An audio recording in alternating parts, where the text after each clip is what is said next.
مجوسیہ ہو یا بدھ مذہب کی ہو یا بت پرست ہو، ہماری مسلمان عورتوں کے لیے یہ سب اجنبی مردوں کی طرح ہیں۔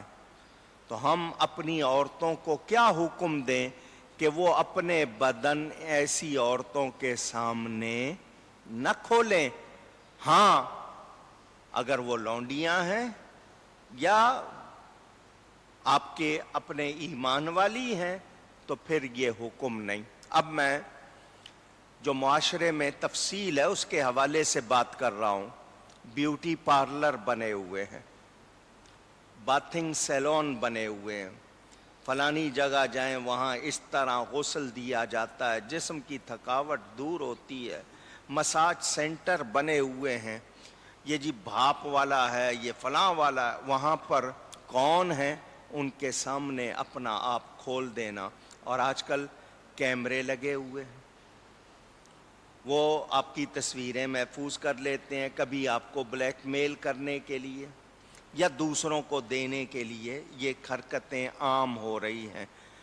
دلہنیں بننے کے لیے جو ہماری لڑکیاں چلی جاتی ہیں پارلر میں، ان کے ہاں کیا کیا ہو رہا ہے، جو تفصیل اخبار، ریڈیو اور یہ انٹرنیٹ پر ہے، وہ پڑھی جائے تو پتہ چلتا ہے کہ بہت ہی حالات بگڑے ہوئے ہیں۔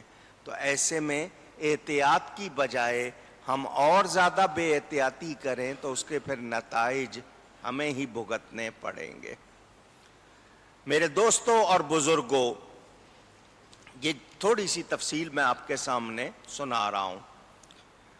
یہ جو منع کیا کافر عورتوں کے سامنے، کیونکہ وہ کافروں کو دوسروں کو بتائیں یا ان کا ذکر ہمارے سامنے آئے تو ایک دوسرے کی پیروی یا نقل کرنے کی کوشش، اور وہی ہو رہا ہے۔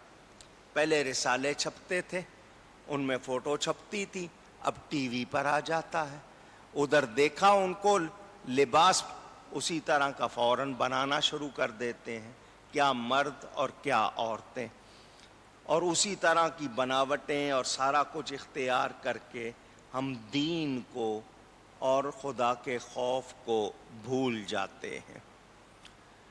بدعقیدہ جو بھی ہیں، ہمیں مردوں کو بھی عورتوں کو بھی اس حوالے سے جس احتیاط کا حکم دیا گیا ہے اس کا خیال رکھنا ہے۔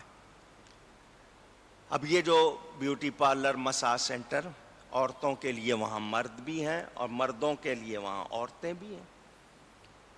دوسری غیر ملکی آپ کہتے ہیں مسلمان نہیں ہے، کیا فرق پڑتا ہے؟ آپ کو نہیں پتا آپ کتنی بے احتیاطی کر رہے ہیں۔ اور یہ چیزیں آج کل عام ہو گئی ہیں۔ ہمیں شریعت نے جب بچنے کو کہا ہے تو ہماری بھلائی کے لیے کہا ہے۔ سیدنا عمر فاروق رضی اللہ تعالی عنہ نے حضرت ابو عبیدہ رضی اللہ عنہ کو لکھا تھا، جب انہیں مقرر کیا تو فرمایا مسلمان عورتوں کے ساتھ کتابی عورتیں حمام میں ایک جگہ غسل نہ کریں، اکٹھی غسل نہ کریں۔ اور اب سوئمنگ پول میں کیا ہوتا ہے یا ایسی دوسری جگہوں پہ کیا ہوتا ہے وہ آپ کے سامنے ہے۔ او ما ملکت ایمانہن، یا وہ مرد جن کی وہ مالک ہیں، اس لیے کہ عورت غلام اجنبی مرد کے حکم میں ہے۔ وہ غلام بھلے انفٹ ہو یا پورا مرد ہو، بیماری والا ہو یا صحیح مرد ہو، اسی کو علماء نے بیان کیا۔ غلام عورت کا محرم اس طرح نہیں بن سکتا کہ اس کے ساتھ حج کے سفر پر روانہ ہو جائے۔ عورت اگر اس کے پاس غلام ہے، اس کو دیکھنا چاہتی ہے تو شہوت کا خطرہ نہ ہو تو دیکھ سکتی ہے، لیکن ایسے نوکر رکھنا جن سے خطرہ ہو اور ان کو دیکھنا یا ان کے ساتھ میل جول جائز نہیں ہے۔ اب بات جو سامنے آئی وہ یہ کہ اللہ تعالیٰ نے مرد اور عورت کے جسم میں بناوٹ کا فرق رکھا ہے۔ عورت کو کچھ ایسے اعضاء نمایاں کیے جو اس کا نسوانی پن ہے، عورت کی علامت ہے۔ اس کو کہا گیا کہ یہ تمہارے زینت ہے، جتنی قدرت نے ظاہر کی ہے اتنی اس سے زیادہ اس کو دکھانے کی ضرورت نہیں، لیکن کن کے سامنے اور کن کے سامنے نہیں وہ تفصیل آپ سن چکے۔ اب اس کے لیے اہتمام کرنا یا اس طرح اس کو نمایاں کرنا جس سے منع کیا گیا ہے، اس کے نتائج خراب ہوں گے۔ ہمارے کچھ لوگ عمر کے ایک حصے میں جا کر کہتے ہیں جی اب نہ کوئی پردہ ہے، نہ اب کوئی حکم ہے، اب وہ عمر گزر گئی، بوڑھے کہہ دینا، کمزور کہہ دینا، بیمار کہہ دینا۔ اس میں ممسوخین عربی میں کہا جاتا ہے جن کے اندر ایسی قوت جو شہوت لاتی ہے ختم ہو چکی ہو، یعنی اب ان میں قوت شہوانی نہ ہوتی ہو بلکہ وہ قوت آ جائے جو ان کے منافی ہے، یعنی ان کو عورت کے ساتھ علیحدگی کا خیال بھی نہ آئے، اس حد کو پہنچ گئے ہوں۔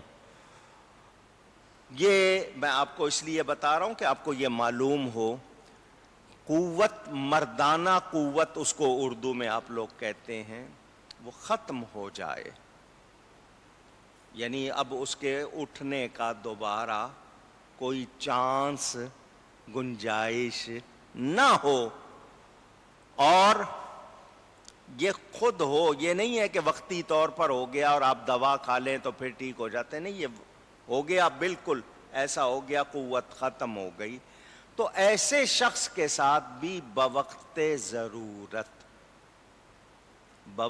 ضرورت، کیوں کہ نگاہوں کے تیر وہ بھی آپ سن چکے، الفاظ کے تیر وہ بھی آپ کو میں بتا چکا کہ ضروری نہیں ہے کہ انسان صرف کوئی عمل ہی کرے، نگاہوں سے بھی گناہ ہوتے ہیں، الفاظ سے بھی گناہ ہوتے ہیں۔ خواجہ سرا، ایک ہوتے ہیں مرد، ایک ہوتی ہیں عورتیں، آپ لوگ ان کو تیسری جنس کہتے ہیں۔ یہ تیسری جنس نہیں ہے، یہ بیماری ہوتی ہے، علاج نہیں کیا یا نہیں ہو سکا، جن کو آپ مخنث، ہجڑے، خسرے، خواجہ سرا یا خاص لوگ کہتے ہیں۔ ان کے بارے میں اختلاف ہے، علماء نے بعض نے لکھا ہے کہ ان سے بھی پردہ ہوگا، اور بعض نے ان کے بارے میں رعایت دی ہے بشرطے کہ اس میں وہ چیز کبھی نہ آ سکے، یہ ذہن میں رہے، یہ بیان کیا گیا۔ لیکن مختار مذہب جس کو کہنا چاہیے، اصل یہی ہے کہ ان سے بھی پردہ ہوگا۔ کیوں کہ ضروری نہیں ہے کہ جسم میں وہ قوت ہو، اس کے علاوہ دوسری حرکتیں ہوتی ہیں، تو بچنا ہے، ان سے بھی پردہ کرنا ہے۔ میں وہ لفظ اردو میں جو آپ کے ہاں بولا جاتا ہے وہ بھی بول دیتا ہوں، خسی کا لفظ کہتے ہیں، خسیے کٹے ہوں، آلائے تناسل نہ ہو، اس کے باوجود میں بتا رہا ہوں، یہ لفظ بھی میں نے بول دیے کہ ان کو اکثر لوگ پسند کرتے ہیں کہ ملازم رکھ لیا جائے گھروں میں۔ اس حوالے سے ہمارے علماء کی یہی تعلیم ہے کہ ان کو گھر کے اندرونی عورتوں کے درمیان کاموں کے لیے رکھنا جائز، اونچی کہہ دیں، نہیں، یہ سن لیں، ہمارے تمام علماء اسلام زیادہ تر یہی کہ عورت، ہاں ویسے ملازم رکھنا وہ کسی کو بھی آپ رکھتے ہیں، لیکن مرد حضرات جو کسی طرح بھی گناہ کا کوئی بھی گنجائش جہاں ہو وہاں عورتوں کو آپ نے اس سے بچانا ہے، اور عورتوں نے خود بھی بچنا۔ اب بچنے کے طریقے کہ آپ اپنے آپ کو سنبھال کے رکھیں، اپنی زینت کو اور اپنی پارسائی کو خود بچائیں، یہ نہیں کہ اس کو خود ہی اشتہار بنا دیں کہ دوسرے کے لیے آپ لپکنے اور اس کو بھڑکانے کے لیے انتظام کریں۔ اس حوالے سے کچھ لوگوں نے پرانی باتیں بھی لکھی، کچھ لوگوں کے ہاں ملازم رکھے جاتے تھے تو ان کو مردانہ قوت پہلے ان کی ختم کی جاتی تھی کہ رکھنا ہے ان کو، لیکن یہ کہ ان سے اس چیز سے بچ سکیں تو اس کو یعنی ناکارہ بنایا جاتا تھا، خصی کیا جاتا تھا۔ اسلام اس کی بھی اجازت نہیں۔ انڈیا میں آپ نے کچھ برسوں پہلے نس بندی کا ذکر سنا ہوگا۔ گورنمنٹ نے نس بندی کروائی تھی تاکہ بچوں کی پیدائش کا سلسلہ رکے، تو کچھ لوگ نس بندی کرا لیتے ہیں کہ اگر کوئی گناہ ہو بھی جائے تو اولاد نہ ہو۔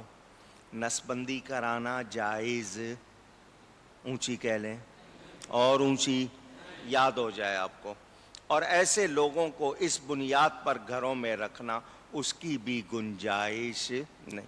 اچھا، کم سن بچے، کوشش ہوتی ہے چھوٹی عمر کے بچے ان کو ہم پڑھاتے نہیں ہیں، گھروں میں رکھ لیتے ہیں، اور پھر بچوں کے ساتھ بعض مرتبہ گھر والے زیادتی بھی کرتے ہیں، مارتے بھی ہیں، ان کے ساتھ بدسلوکی کرتے ہیں، حالانکہ ان کی کمزوری ہے جو وہ آپ کے ہاں ملازم ہیں۔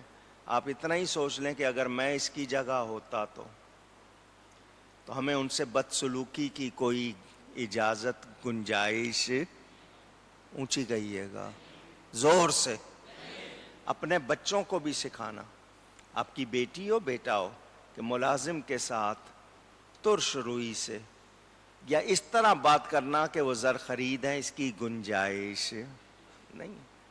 وہ بھی اللہ کی مخلوق ہے، ان کی مجبوری لائی ہے آپ کے پاس کہ وہ ملازم ہے، لیکن آپ ان سے اس طرح بات کریں کہ جیسے آپ جو چاہیں کہہ لیں، جو چاہیں کر لیں۔ بعض گھر والے اجازت دے دیتے ہیں اپنے بچوں کو کہ ملازموں کو مار لیا کرو، اجازت نہیں ہے، گنجائش نہیں ہے، یہ ذہن میں رہے۔ اللہ سے ہر حال میں ڈرنا چاہیے۔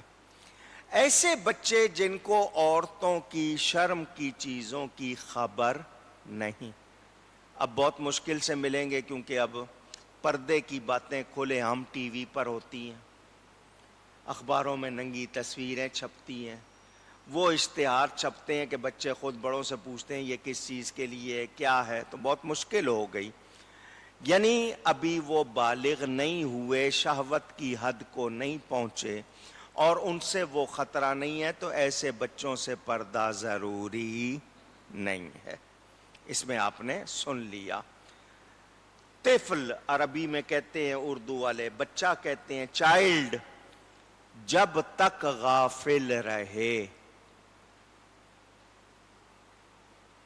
جب تک، اونچی کہیے گا، 6 سال تک کی عمر پہلے دور میں تھی، اب ہو سکتا ہے اس کو بدلا جائے یا کچھ کہا جائے کہ اس میں اس وقت تک وہ سمجھ اور وہ باتیں نہیں ہوتی، لیکن ضروری نہیں ہے۔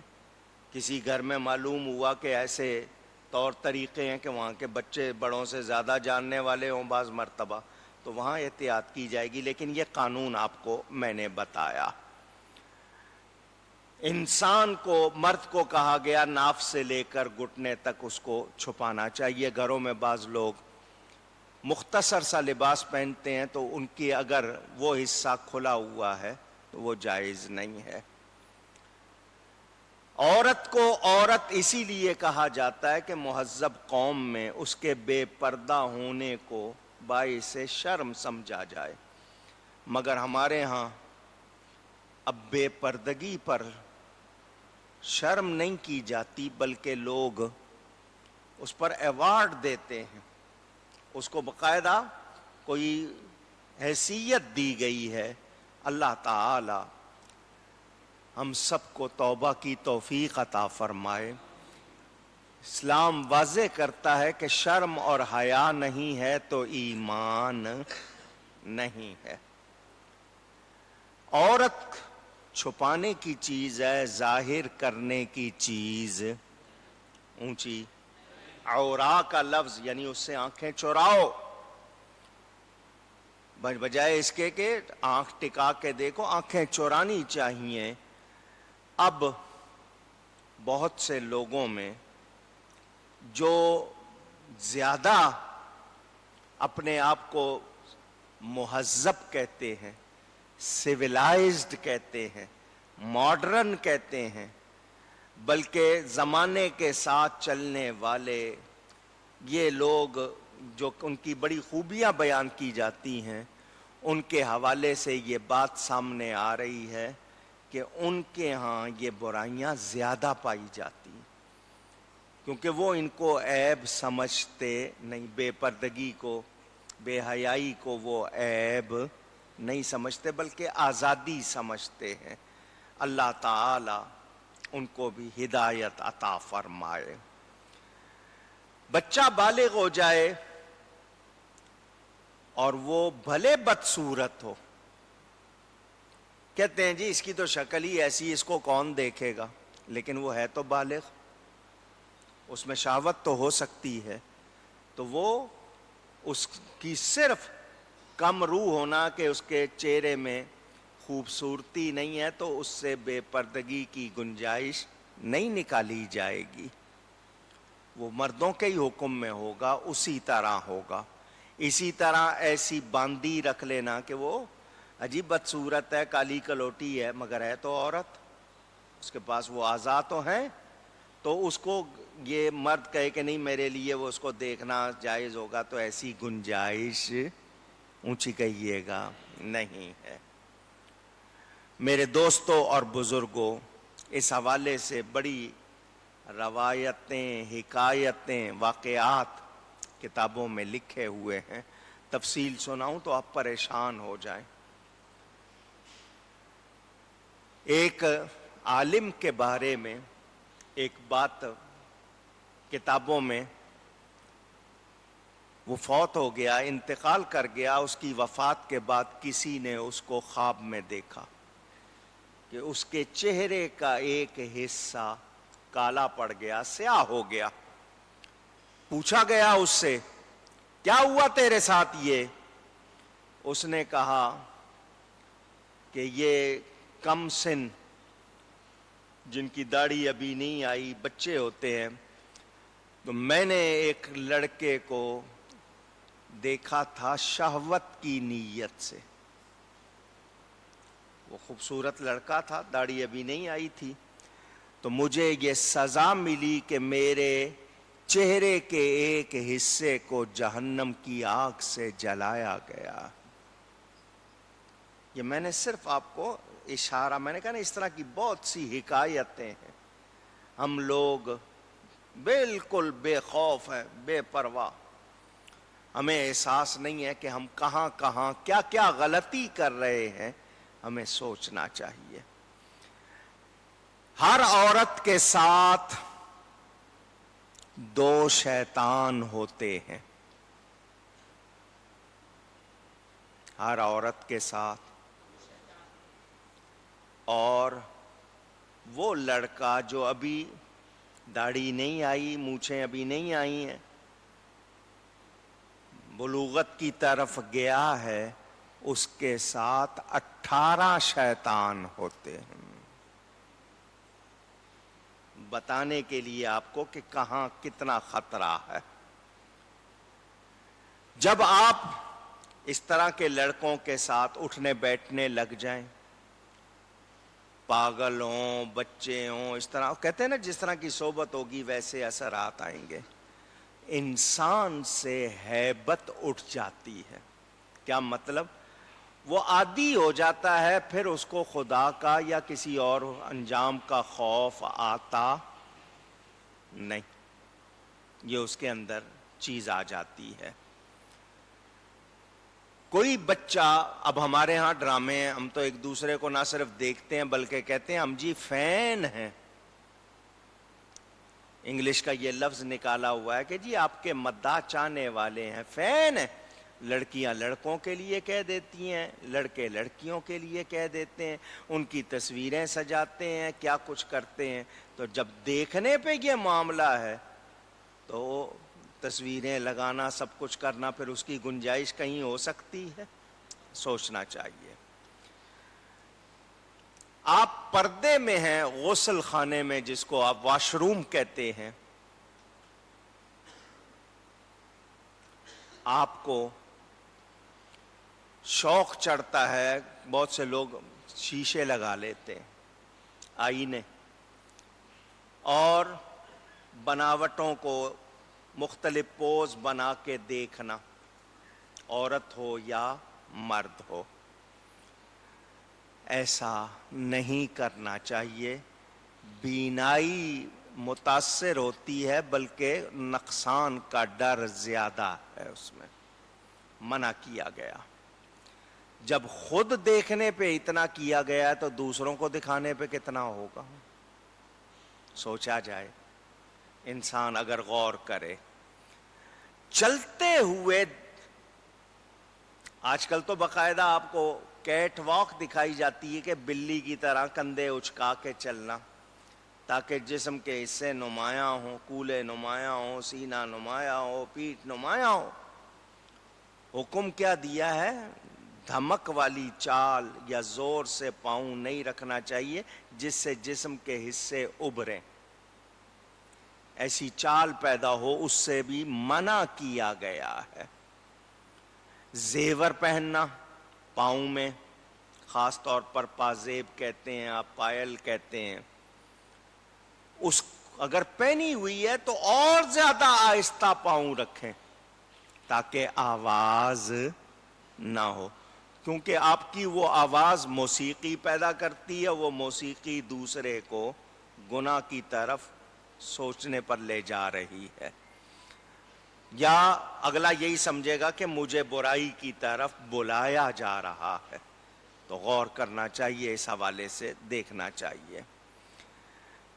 اب گلوکاری، فنکاری. میں نے جب اتنی باتیں آپ کو شریعت کی سنائیں تو بتائیے یہ گلوکاری یا فنکاری